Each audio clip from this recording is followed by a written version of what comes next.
Oregon's zoning reforms are working, but they need some upgrades.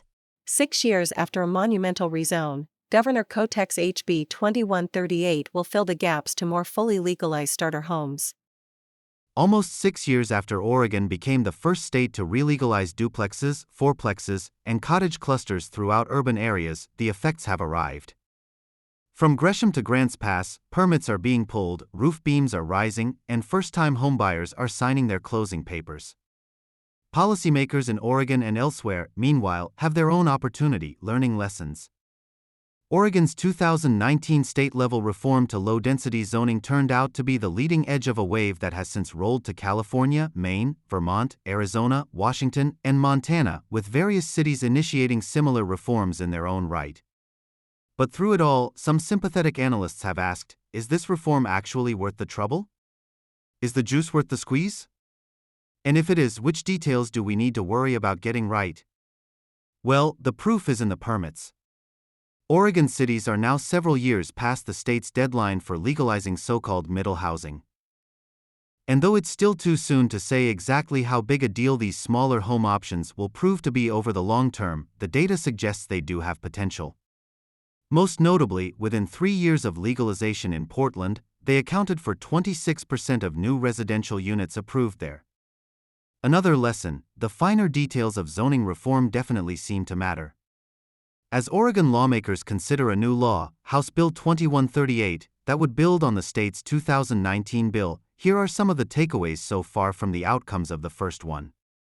1. Zoning reforms take time to pay off, but they can.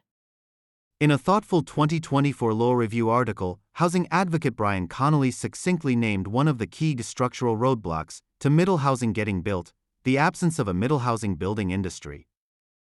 Connolly is right. You can't build a business on something that's illegal, and fourplexes have been illegal in most of North America for 70 years. Therefore, the middle housing building industry is very small. The good news is that in Portland, entrepreneurs have been changing that. It just took them a few years. After a lackluster first year, production of newly legal homes in Portland quadrupled in years 2 and 3. The year 3 total of 400 new homes per year isn't a lot in the context of a city with 300,000 homes. But, crucially, this rapid growth has been happening in Portland even in the face of a 3% population decline over 4 years and a huge slowdown in local apartment building. By year 3 after Portland's reforms, those 400 homes actually accounted for 26% of all housing permits citywide. The main reason these homes are so popular even in a relatively cool market is probably that they have been able to come to market at much, much lower prices than homes on their own lots. The newly built middle housing homes average $300,000 less than single detached houses. What does it mean that this previously obscure category of the housing market has been able to grow so quickly amid a homebuilding slump? At least 2 things. A lot of Portlanders would like to live in relatively small homes that are not in apartment buildings, but regulations previously prevented those homes from being built, so there was a lot of pent-up demand. Even after Oregon re-legalized these homes, it took a few years for people in the industry to figure out how to build homes like that. Eric Thompson, a former McMansion developer, told me in 2022 that he'd retooled his business away from building only for the richest 5% and was now signing deeds over to school teachers and restaurant managers, people who never thought they'd be able to afford new construction. His firm, Oregon Homeworks, became one of the first to jump into this market and immediately started turning a profit. He said, "For those of us in the know, Portland has the most progressive, flexible building code in the U.S. The lesson learned? Legalizing middle housing will not rapidly transform cities. But it can meaningfully boost housing production to create new price options for middle-class people. 2. Fourplex legalization has not paid off everywhere yet. Building permit data reported to the state show that once House Bill 2001 legalized middle housing in much of Oregon, Portland wasn't the only city to see it take off. Among the state's larger cities, there have been 2 other standout performers, Eugene and Beaverton. Eugene issued 93 permits for townhouse, duplex, triplex, and fourplex homes in 2023, its first full year in which those options were allowed throughout low-density zones. That came to 11% of citywide housing permits, up from 3% in the pre-legalization years of 2018 through 2021. In Beaverton, middle housing went from less than 1% of permits in those earlier years to 6% in 2023. Various smaller cities saw jumps too.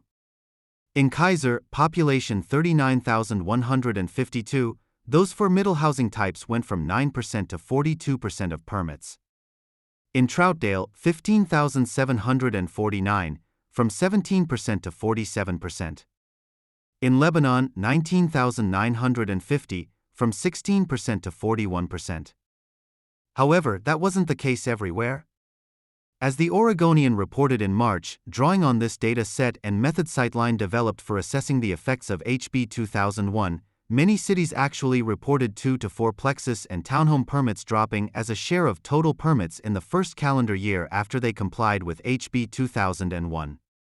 If we were to pull out of the statewide numbers the three largest cities that were strong performers, middle housing would have slightly declined as a share of total production. How is that possible when the bill legalized duplexes in 56 cities statewide? How could it have resulted in fewer duplexes? Almost certainly, part of the reason is that some cities allowed duplexes only to the bare minimum amount, for example, with tight restrictions on the size of new buildings or onerous mandates for the number of off-street parking spaces. Other cities, including Beaverton, Eugene, and Portland, voluntarily exceeded state requirements. Some of these trends, both upward and downward, are definitely just the result of random variation. That's especially likely in small cities that may only see a few dozen new homes per year anyway. Another factor is that in almost all cities, the after period is very short. As we showed above, it wasn't until the second full year of middle housing that Portland saw its big uptick in middle housing permits. Overall, across 45 affected cities in Oregon, middle housing permitting is up slightly since the bill took effect, from 8% of housing permits to 11%. But with so many cities showing declines, it's hard to argue that Oregon's middle housing legalization is working as intended yet. The lesson learned here? Some Oregon cities are building much more middle housing than others, though the overall rate will probably pick up over time. 3. The law shouldn't require starter homes to be attached to each other. Okay, now let's turn to solutions. What can Oregon learn from the Oregon cities where middle housing is getting built in larger numbers? Here's one of the big ones: you shouldn't have to tear up an existing building to insert new ones. The majority of my clients have an existing house and are dividing off the backyard and building 1 to 3 more units, Said Carol Shermer, a land use consultant in Eugene who regularly works with small-scale builders. That's what Daniel Force is doing. The Eugene resident and former carpenter is now developing his first project, a duplex, with no need to demolish or knock down the perfectly good existing structure. He explained, For the basic person who's not a developer or builder, that's the most approachable way to create housing.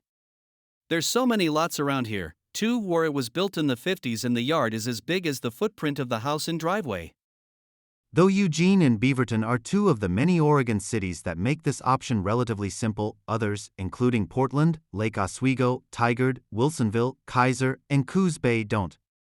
Their basic definitions of a duplex, triplex, and/or a quadplex require multiple homes on the same lot to be physically attached to each other, even though this requires costly work and potentially demolition for any existing structures. The lack of flexibility can even force projects to needlessly remove existing trees and driveways. In Portland, the problem is apparent from a close look at this map of recent infill projects. The city allows extra small accessory dwelling units, or ADUs, to be either freestanding structures or part of a larger structure. And it's ADUs, not middle housing, that are being built in the backyards and side yards of the city's pricey central neighborhoods. Larger middle housing, meanwhile, is required by the city to be attached, townhouse style, and therefore involves demolition. As such, it's been restricted mostly to mid-price neighborhoods in the north and south.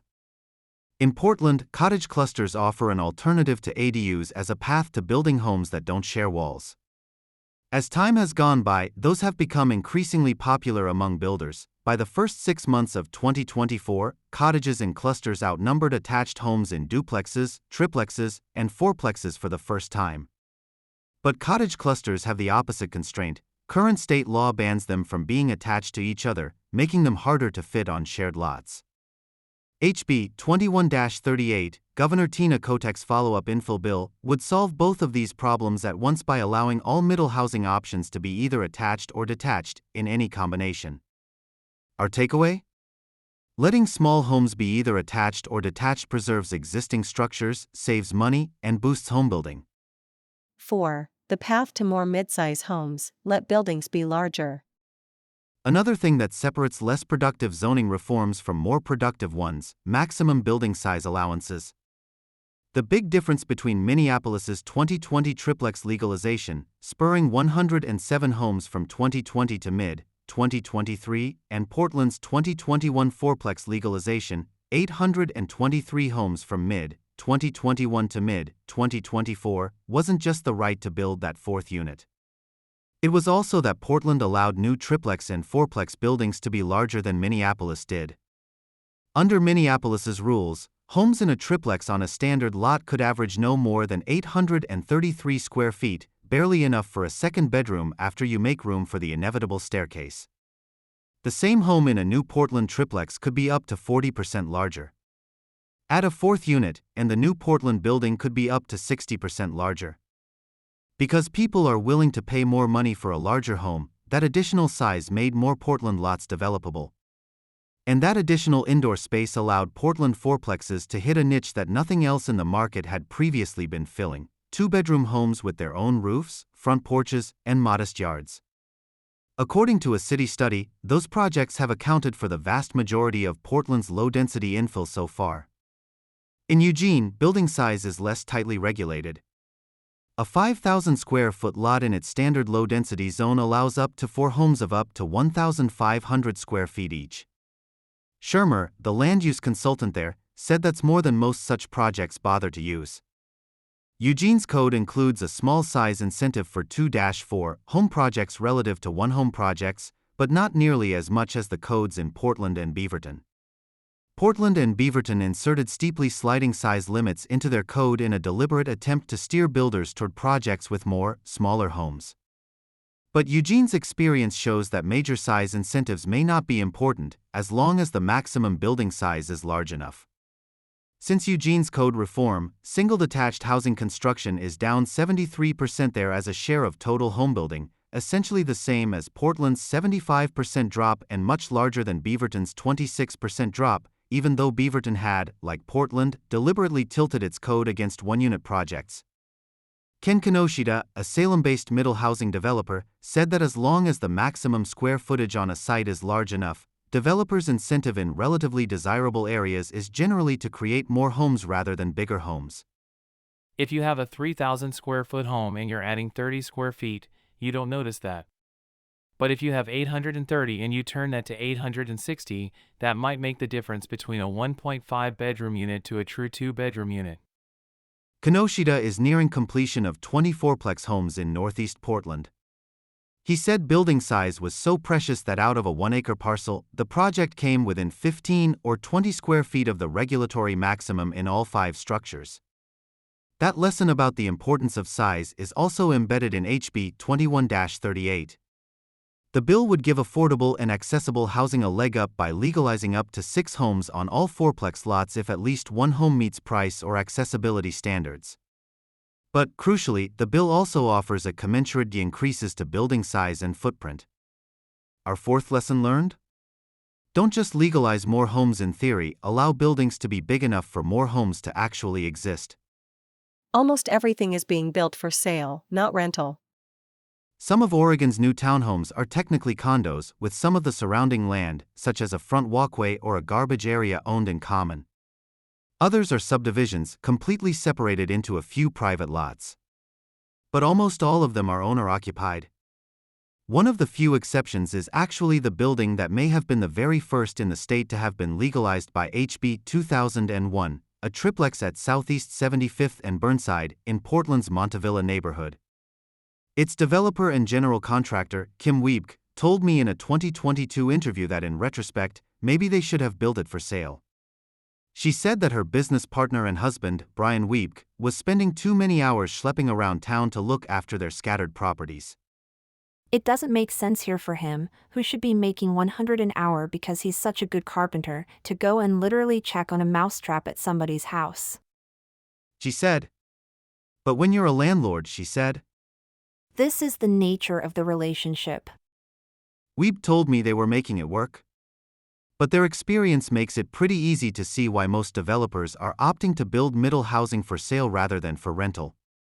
And that's why HB 21-38 offers specific incentives for affordable homeownership and focuses on streamlining middle housing land divisions, a state-defined process intended to make it easier to build townhouses specifically for homeownership. Lesson learned? Mostly, middle housing is good at lowering the barriers to homeownership. Use that strength while understanding its limitations. 6. Side-by-side townhomes are what's getting built so far, and they're not very accessible. Most of the middle housing being built in Oregon are tall, narrow townhomes. There's nothing wrong with townhomes, of course. They were a popular home option for centuries before being banned from most neighborhoods in the United States and Canada during the mid-1900s. But one thing they almost all have in common is a staircase and, generally, a dependence on their residents being able to easily walk up and down. A study commissioned by the city of Portland found that out of 122 triplexes, fourplexes, and clustered cottages permitted in Portland in 2022 and 2023, only 2 included a ground floor bedroom. That's a mismatch. The census estimates that 6% of Oregonians currently have ambulatory difficulty. And that number is likely to rise since, like most of the developed world, Oregon has a rapidly growing senior population. Kinoshita said he sees a market for more senior-friendly housing and even commissioned an economic study to test the waters for it. But he found that so many people are turned off by second-floor homes, and so few turned on by first-floor homes, that he'd be losing money to build them. Not having ground floor access ends up reducing value by 10 to 15%. That's one of the reasons why the townhome-style project seems to be so prevalent. With those numbers, a state or city mandate to include accessible homes in every project wouldn't work either, because developers wouldn't build at a loss. But another approach might: the right to build more and larger buildings if some accessible homes are included. That's exactly what HB 21-38 would do by legalizing 2 additional homes and the space for them on fourplex lots. Lesson learned? If you want more new accessible housing, you probably need to go beyond the fourplex. 7. Big development fees are a big barrier.